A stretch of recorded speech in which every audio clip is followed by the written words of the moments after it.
분들과 함께 한번 인사할까요? 새해 복 많이 받으세요. 예, 새해 복 많이 받으세요.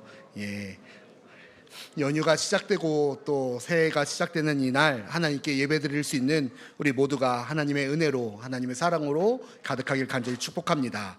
우리가 흔히 결혼식을 하면 예물로 주고받는 것이 다이아몬드 반지입니다. 저는 손이 별로 이쁘지가 않아서 반지 끼는 거를 별로 좋아하지 않습니다. 그래서 결혼식 날 예물 교환할 때 딱 한번 껴보고 지금 잘 보관하고 있습니다. 그런데 그 귀한 이 다이아몬드를 왜 사람들이 주고받기 시작했을까요? 라는 알아요? 그래. 돈 때문은 아니고 질문해 보신 적이 혹시 있으신가요? 우리나라는 전통적으로 원래 뭘 주고받았냐면 옥을 주고받았습니다. 옥이 매우 중요했던 귀했던 보석이었기 때문이었죠. 그런데 어느 순간부터 결혼식 예물로 옥을 하는 집들은 많이 없어졌습니다. 대신에 다이아몬드를 주고받는 것이 보편이 되었지요. 왜 이런 풍습이 변하게 되었는가에 대해서는 다양한 대답이 있지만 드비어스라는 회사 광고가 결정적이었다라는 의견들이 있습니다. 우리 한번 CF인데요. 한번 봐볼까요? 야, 너 정말 대단하다. 글쎄 꼭 나보고 골라달래 줘. 영원토록 빛나는 축복. 다이아몬드 결혼 예물 데뷔야. 혹시 보신 적이 있으신가요? 저는 처음 보는 광고인데요. 그럼 이게 틀린 건가 봐요. 하여튼 이 드비어스라는 이 다이아몬드 회사가 우리나라에서 선보였던 광고였습니다. 원래 다이아몬드는 고대 시대에, 즉 예수님 시대 때만 해도 신의 눈물이다라고 불리며 굉장히 부적처럼 귀한 존재로 여겨졌습니다. 그러다가 이 다이아몬드가 왕들의 왕관이나 이 장식물들에 사용되기 시작했는데 결혼 예물로 사용된 것은 15 예물에 적당하다라는 생각이 들도록 만드는 것에 성공했지요. 여기에서는 영원함을 꿈꾸는 사람들의 심리도 포함되어져 있습니다. 우리가 살아가는 세상은 우리가 잘 알고 있는 것처럼 영원한 것이 하나도 없지요.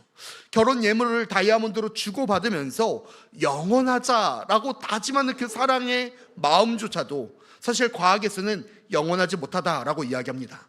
호르몬이 영원히 나올 수 없으니까요. 작년 우리 교회 이 교회 화단을 보게 되면 아름다운 꽃이 정말 봄부터 이 겨울 전까지 계속해서 피어났습니다. 한철 갈 줄 알았던 이 꽃이 정말 오래 가더라고요. 하지만 그 꽃도요 영원하지 못합니다. 한 해를 지나가지 못하더라고요. 아무리 아름답고 아무리 이쁘고 사랑스러워도 영원할 수가 없었던 거예요. 이 교회 건물도 마찬가지일 겁니다. 우리가 힘들고 어렵게 건축하고 헌신하고 수고했지만 영원할 수가 없습니다. 비를 맞고 햇빛이 맞으면서 또 세월의 풍파를 지나다 보면 건물은 부식될 것이고 이곳저곳에 문제가 생겨날 것이고 견디기 힘든 상황이 될 수도 있을 것입니다. 우리가 살아가고 있는 우주도 마찬가지지요. 우주를 연구하는 사람들에 따르면 지구의 나이는 약 45억 년이라고 합니다. 하지만 이 지구도 언젠가는 사라질 것입니다. 이미 우주에는 수많은 별들이 죽어 사라지고 있으니까요. 그리고 우리가 잘 모든 것을 설명하지 않아도 모든 것이 다 영원할 수 없다라는 것이 있는데 바로 죽음의 경험입니다. 죽음은 사람이 느끼는 가장 공포스러운 경험 중에 하나라고 하는데요. 그 이유는 크게 두 가지가 있다고 합니다. 첫 번째로 반감에 대한 공포입니다. 우선 사람은 죽음에 대해서 잘 알지 못해요. 살아있는 사람들은 누구도 죽음을 경험해보지 못했고 경험할 수 없기 때문에 죽음 이면의 세계에 그 누구도 경험하지 못한 세계입니다. 그래서 두려워합니다. 두 번째는 상실에 대한 공포가 있습니다. 사람들은 죽음을 떠올리면서 무슨 생각을 할까라고 생각해보면 친구, 가족, 부, 명예 등의 사라짐이라고 이야기합니다. 이는 일상생활 속에서 자기가 일궈낸 그 모든 것이 한순간에 사라진다는 상실이고 이에 대해 거부 반응으로 공포감이 들어온다라고 이야기합니다. 그렇게 무의식적으로 영원할 것을 찾고 영원할 것을 기대하고 영원할 것을 우리는 소망합니다. 따라서 결혼식 예물도 영원하다고 믿겨지는 것, 영원할 수 있다고 생각하는 것, 영원하다고 믿는 것, 그 비싼 가격이지만 부담이 되지만 다이아몬드로 결혼 선물을 예물을 교환하는 거죠. 그럼에도 불구하고 우리는 알고 있습니다. 우리가 살아가는 세상은 영원할 수 없다라는 걸요. 영원할 수 없는 우리가 살아가는 이 세상에서의 특징들이 있는데 그 첫 번째가 뭐냐? 우리 한번 따라 보실까요? 목마릅니다. 요한복음 4장 13절은 이렇게 이야기합니다. 우리 함께 읽을까요? 예수께서 대답하여 이르시되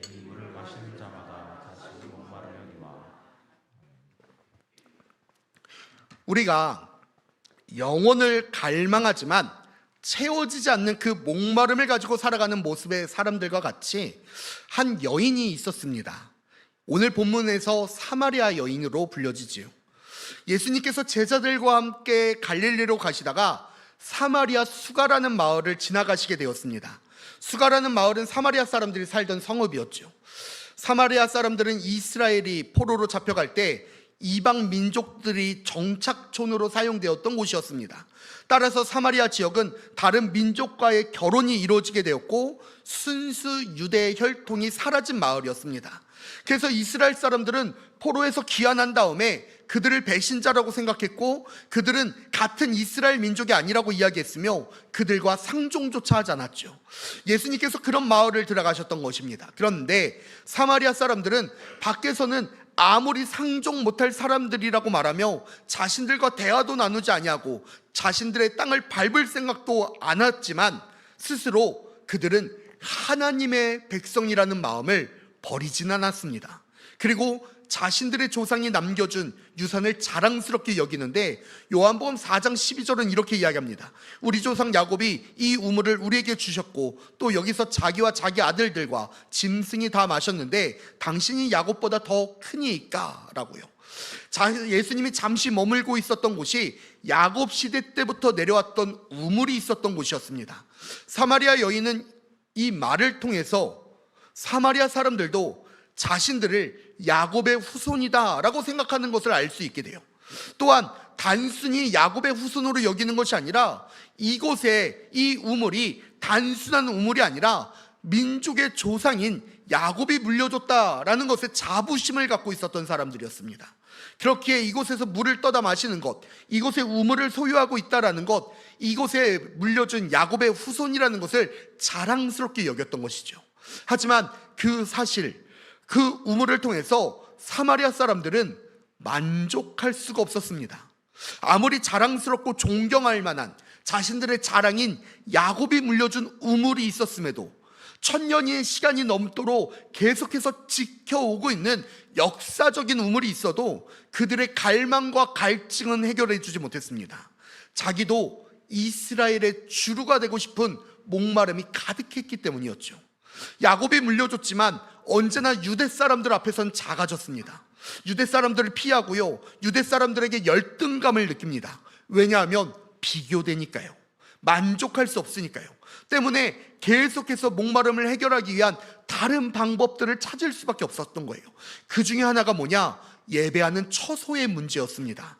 요한복음 4장 20절 말씀 우리 함께 읽어볼까요? 우리 조상들은 이 산에서 예배하였는데 당신들의 말은 예배할 것이 예루살렘에 있다 하더라. 아멘. 바벨론 포로에서 귀환한 이 유대 사람들이 예루살렘 성전을 지을 쯤에 혈통적으로 이미 유대인과 섞여 있었던 사마리아 사람들은 예루살렘 성전 회복 운동에 참여할 수가 없었습니다. 그리고 만든 것이 그림 신산에 있는 성전이었습니다. 그들은 아브라함, 이삭이 번제로 드리려고 했던 그 그림 신산에서 여호수아가 세운 여호와의 성소가 있었던 그 그림 신산에서 전통을 가지고 성전을 지었다라고 주장했습니다. 하지만 본인들도 알고 있었어요. 그곳에 하나님의 임재가 가득했던 예루살렘 성전과는 다르다는 것을요. 그곳에는 한 번도 하나님의 임재가 경험되지 않았다라는 것을요. 그렇게 자신들이 맞다고 우겨가면서 그림 신산에서 제사를 올렸지만 그 안에서 해결되지 않는 영적인 갈망이 계속해서 있었습니다. 아무리 발버둥 치고 아무리 찾아보려고 해도 아무리 똑같이 다 따라해봐도 목마름이 해결되지 않는 거예요. 왜냐하면 계속 비교하니까요. 갈망과 갈증이 왜 생기는가? 비교할 때 만족함이 없기 때문이죠. 내가 목표한 지점을 올라갔다고 해서 다른 곳을 비교하면 또 만족함이 사라집니다. 내가 목표한 일을 했다고 해도 다른 일과 비교하면 만족이 사라지는 거죠. 그림심산에 성전을 세우고 그곳에서 제사를 드렸지만 그들은 만족하지 못했어요. 왜냐하면 예루살렘 성전과 계속 비교했으니까요. 비교가 시작하면 사람들은 죽을 때까지 만족하지 못하는 존재가 됩니다. 그리고 계속해서 목마름을 호소하지요. 비교를 통해서 만족하지 못하는 것의 대표적인 것이 뭐냐? 자녀들의 교육일 것입니다. 부모님들이 왜 그렇게 자녀들을 공부시키려고 할까요? 자신들이 이루지 못한 갈망과 갈증이 있으니까요. 자신들은 경제적으로 어렵고 몸이 약하고 상황이 안 되고 형제들 때문에 여러 가지 이유로 공부를 하지 못하는 분들이 계십니다. 그런데 자신들이 어른이 되고 자식을 낳고 부모가 되어 여유가 생기고 공부시킬 수 있는 여건이 조성되니까 자신만큼은 후회 없이 공부시키려고 하는 마음들이 있으실 거예요. 그리고 한때 우리나라에서 유행했던 단어가 있지요. 엄친아라고요. 엄마 친구 아들은 얼굴도 잘생기고 공부도 잘하고 효자이고 대학도 잘 가고 직장도 잘 들어가고 돈도 잘 번다라는 겁니다. 비교였습니다. 사단은 이 비교를 통해서 계속해서 목마르게 만들고 만족하지 못하게 만듦으로 죄를 짓게 합니다. 사단은 비교와 불만족과 갈등과 갈증을 통해서 죄를 가지고 옵니다. 결국 욕심이 생기는 것, 욕망과 정욕이 생기는 것, 이생의 자랑과 안목의 정욕이 생기는 그 모든 근원에 해결되지 않는 목마름이 있다라는 거죠. 그러다 보니까 이 갈증과 갈망을 채우기 위한 수단과 방법을 사람들이 가리지 않게 되었습니다. 아이들을 학대하면서까지 공부를 시키고요. 자신이 벌 수 있는 액수만큼 돈을 벌기 위하여 범죄를 저지르기도 하고요. 자신이 위치하고 있는 자리에 올라가기 위해서 다른 사람들을 폄하하고 비방하기도 합니다. 그리고 자신의 자리를 지키기 위해서 별의 별짓을 다 하지요. 아담과 하와가 자신이 살고 있었던 에덴 동산에 만족하지 못하고 하나님이 가지신 그 능력을 자신들의 삶과 비교함으로써 삶의 갈증과 갈망을 표현한 것이 선악을 알게 하는 나무의 열매를 따먹은 것이었습니다. 이들은 영원히 목말랐던 것이죠. 영원히 살아갈 수 없는 사람들의 두 번째 특징이 하나 있는데 그것이 뭐냐? 우리 한번 따라 하실까요? 의지할 곳이 없습니다. 17절 18절 말씀 저와 한 절씩 교독하시겠습니다. 여자가 대답하여 이르되 나는 남편이 없나이다. 예수께서 이르시되 내가 남편이 없다 하는 말이 옳도다. 너에게 남편 다섯이 있었고 지금 있는 자도 내 남편이 아니니 이 말이 참되리라. 아멘. 오늘 예수님이 만난 이 여인도 그랬습니다. 예수님과 영원히 목마르지 아니하는 물에 대해서 이야기를 나눈 여인은 자신이 이제는 물을 길러오지 않게 해달라라고 예수님께 부탁드리죠.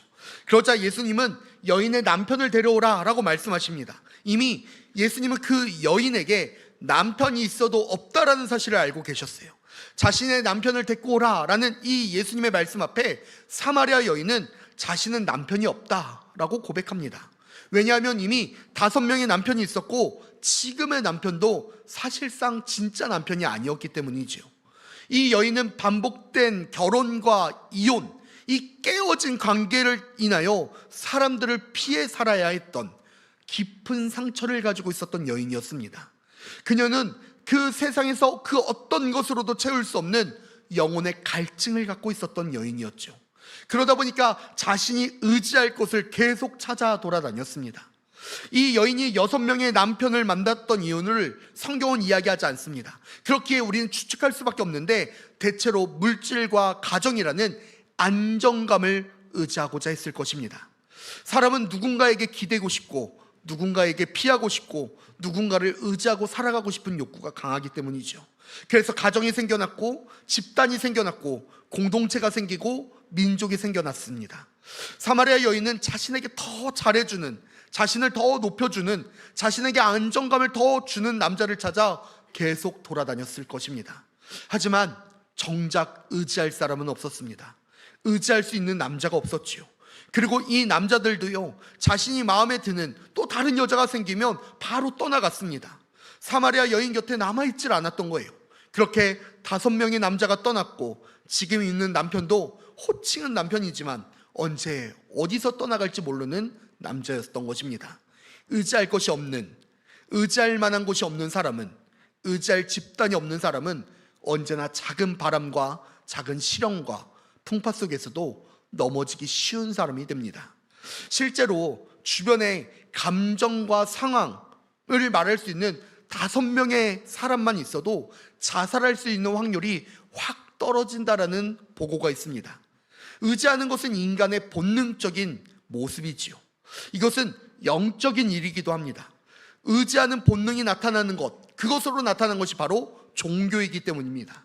사람의 역사는 종교의 역사와 길이를 같이 합니다. 왜냐하면 사람들은 언제나 자신보다 더 강한 상대, 자신보다 더 오래된 존재, 자신보다 더 능력을 가지고 있는 사람을 의지하고 따르고 숭배했기 때문이지요.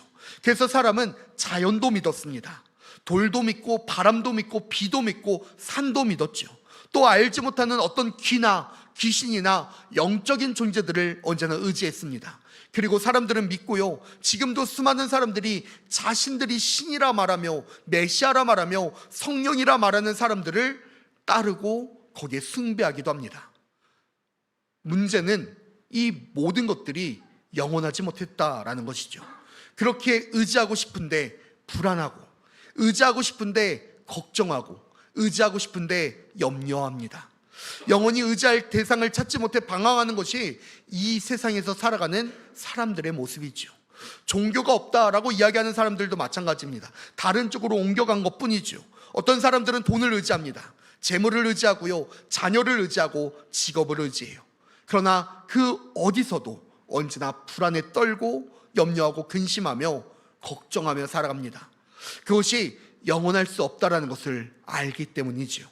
영원한 것을 찾았으나 갈증과 갈망으로 인하여 불만족하고, 의지하고 싶으나 영원하니 의지할 곳이 없어서 헤매며 염려와 근심 속에서 살아가던 이 사마리아 여인이 오늘 예수님을 만난 것입니다. 그리고 예수님은 사마리아 여인에게 2가지 처방을 내려주시는데, 그 첫 번째가 뭐냐? 영원히 목마르지 아니하는 물입니다. 14절 말씀 우리 함께 읽겠습니다. 내가 주는 물을 마시는 자는 영원히 목마르지 아니하리니 내가 주는 물은 그 속에서 영생하도록 솟아나는 샘물이 되리라. 아멘. 채울 수 없는, 채워지지 않는 이 갈망과 갈증으로 인하여 여인은 계속해서 돌아다닙니다. 그로 인하여 죄를 저지를 수밖에 없었죠. 삶에 만족함이 없으니까요. 하지만 예수님을 만난 여인은 달랐습니다. 달라질 수 있었어요. 왜냐하면 예수님이 그 안에 들어가셨으니까요. 지금까지 여인은 밖에서 자신의 갈망과 갈증을 채워놓으려고 했습니다. 밖에서 사람들과 비교하며 자신의 목마름을 채우기 위하여 수고했습니다. 하지만 이제 그 여인 안에서 영생하도록 솟아나는 샘물이 생겨났어요. 이제 밖으로 목마름을 해결하기 위하여 돌아다닐 이유가 없습니다. 그 안에서 기쁨이, 감사가, 평안이, 축복이, 만족함이 흘러 넘치니까요. 이는 하나님이 우리에게 주시는 축복의 특징 중에 하나입니다. 하나님은 창세기 12장 2절에서 3절을 통해서 아브라함을 축복하시는데, 그를 축복하는 자에게 축복하고 그를 저주하는 자에게 저주하시겠다 말씀하십니다. 그런데 여기에서 중요한 것은 뭐냐? 아브라함이 복이 될 것이다 라고 말씀하세요.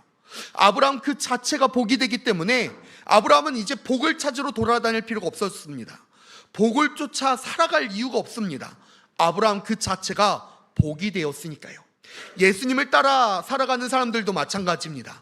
예수님을 따라 살아가는 사람들이요, 복이 돼요. 우리 한번 따라해 보실까요? 내가 복이 됩니다. 예수님을 만난 우리의 인생이 복된 인생이 되고, 예수님을 만난 우리의 존재가 복된 존재가 되며, 예수님을 만난 우리가 복의 근원이 돼요. 하나님이 우리를 복 그 자체로 변화시켜 주셨기 때문이죠. 그렇게 우리가 다른 것과 비교하며 다른 것을 가진 것을 부러워하고 다른 사람들의 일, 다른 사람의 상황과 환경을 비교하며 목마르지 않아도 돼요. 우리 안에 뭐가 있다고요? 예수님이 복을 주셨어요. 이 모든 것은 하나님이 우리에게 주신 복이고 내 삶의 복이며 내 인생이 복된 인생이 되는 거죠. 따라서 자신을 불평하거나 한탄하거나 부정하는 사람들은요, 아직 영생이 샘솟는 그 예수님을 아직 만나지 못했다라고 고백하는 것과 마찬가지예요. 주님을 만나면 그 자체가 복이 되니까요. 사마리아 여인에게 주셨던 두 번째 특징은 뭐냐? 우리 한번 따르실까요? 영원한 신랑이 되십니다. 사마리아 여인은 지금까지 6명의 남편을 만나는 동안 그 어디에서도 의지할 수 없었습니다. 그렇기에 언제나 불안했지요. 신분이 보장되지 않기에 다른 사람들이 자신을 해코지 할까봐 두려웠습니다. 직업이 당당하지 않기에 다른 사람들이 자신을 무시할까봐 걱정됐습니다. 보호해줄 사람이 없기에 다른 사람이 자신의 것을 빼앗을까봐 염려되었습니다. 그래서 계속해서 욕을 얻어먹으면서 질타를 받으면서 손가락질을 당하면서도 자신이 의지할 수 있는 남편을 계속해서 바꿔가며 살아갔던 것이죠. 하지만 지금까지 만난 그 어떤 남자도 의지할 수 없었습니다. 지금 살고 있는 그 남편조차도요. 이때 예수님이 그녀의 신랑이 되어주십니다. 영원히 의지할 수 있고 영원히 따를 수 있으며 영원히 함께할 수 있는 분이 사마리아 여인 앞에 섰습니다. 성경은 예수님을 신랑으로 표현하는 장면들을 많이 보게 됐는데 이사야 54장에서는 하나님이 우리의 남편이 되신다라고 말씀하십니다. 요한복음 14장에서는 예수님이 우리의 거처를 준비하시러 하늘로 올라가셨다라고 말씀하시고 마태복음 25장에서는 신랑을 기다리는 신부의 모습이 나타납니다. 그리고 요한복음 19장에서는 어린 양의 혼인잔치가 소개되고 있고요. 또한 아가서에서는 하나님이 우리와 사랑하는 이야기를 고백하고 있습니다. 그렇다면 왜 이렇게 하나님과 우리, 예수님과 우리의 관계를 신랑과 신부의 관계로 설명하고자 할까요? 그것은 중동 지역의 결혼 문화를 살펴보면 알게 되는데 결혼을 약속하게 되고 결혼을 하면 그 순간부터 신분이 변하게 됩니다. 지금까지 친정이 어떤 직업과 직분, 어떤 직위를 가졌든지 상관없이 남편의 직업, 직분으로 신분이 변화돼요. 그 말은 지금까지 세상에서 죄인으로 살고 있었던 우리가 신랑 되시는 예수님을 만난다는 것은 영원한 하나님의 자녀, 천국 백성으로 신분이 변화됨을 이야기합니다. 즉 우리의 존재가 변화되게 되었습니다. 공중권세 잡은 자에게 사로잡혔던 순종하지 않아서 불순종의 아들로 영원한 생명을 누리지 못했던 그 사람들이 하나님의 자녀가 되는 축복으로 돌아서는 거예요. 그리고 가장 중요한 것은 호세아 3장의 고백입니다. 우리 한번 읽어볼까요? 여호와께서 내게 이르시되 이스라엘 자손이 다른 신을 섬기고 건포도 과자를 즐길지라도 여호와가 그들을 사랑하나니 너는 또 가서 타인의 사랑을 받아 음녀가 된 그 여자를 사랑하라 하시기로. 아멘.